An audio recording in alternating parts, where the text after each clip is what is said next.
نحمدہ ونصلی علی رسولہ الکریم اما بعد فاعوذ باللہ من الشیطان الرجیم بسم اللہ الرحمن الرحیم۔ خالق کائنات و مالک روز معاشر اللہ رب العزت قرآن مجید فرقان حمید میں ارشاد فرماتا ہے هو الذی بعث فی الامیین رسولا منہم یتلو علیہم آیاتہ ویزکیہم ویعلمہم الکتاب والحکمہ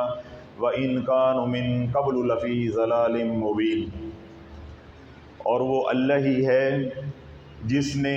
تم جیسے ان پڑھ اور جاہلوں کے درمیان رسول مکرم علیہ الصلاۃ والسلام کو بھیجا، جو قرآن کی آیات پڑھ کر تمہارے نفوس کو یعنی تمہارے ظاہر کو اور تمہارے باطن کو پاک کرتے ہیں، تمہارے نفس کا تزکیہ فرماتے ہیں اور قرآن کی علم و حکمت کی تعلیم دیتے ہیں۔ وَإِن كَانُوا مِن قَبْلُ لَفِي ضَلَالٍ مُبِينٍ، جبکہ اس سے پہلے تو تم صریحاً گمراہی میں تھے۔ پچھلی جمعرات بھی میں نے اسی موضوع کے اوپر کلام کیا اور جہاں جا کر بات ختم ہوئی تھی یا جو نقطہ میں نے عرض کیا تھا وہ یہ تھا کہ حضور علیہ الصلاۃ والسلام کی توجہ میں بھی شفا ہے، حضور علیہ الصلاۃ والسلام کی دعا کے اندر بھی شفا ہے،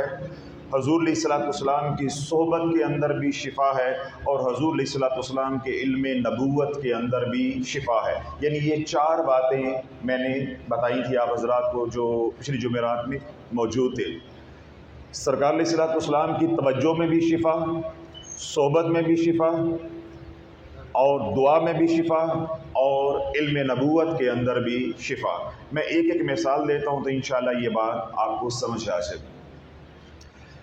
جس کو حضور علیہ الصلاۃ والسلام کی دعا مل گئی اس کا بھی بیڑا پار ہو گیا، اور جس کو سرکار علیہ الصلاۃ والسلام کی صحبت یعنی صحبت رسول علیہ الصلاۃ والسلام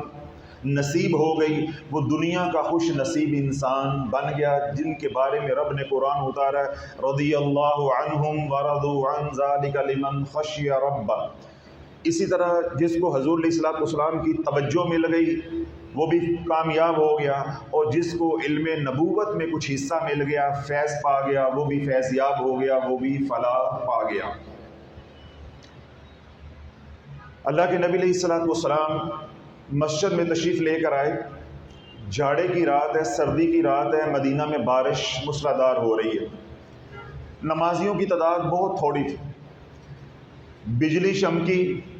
جب بجلی چمکنے سے جو روشنی ہوئی اس روشنی سے اللہ کے نبی علیہ الصلاۃ والسلام نے حضرت قتادہ بن نعمان رضی اللہ عنہ کو دیکھا اور ان کو مخاطب کر کے فرمایا قتادہ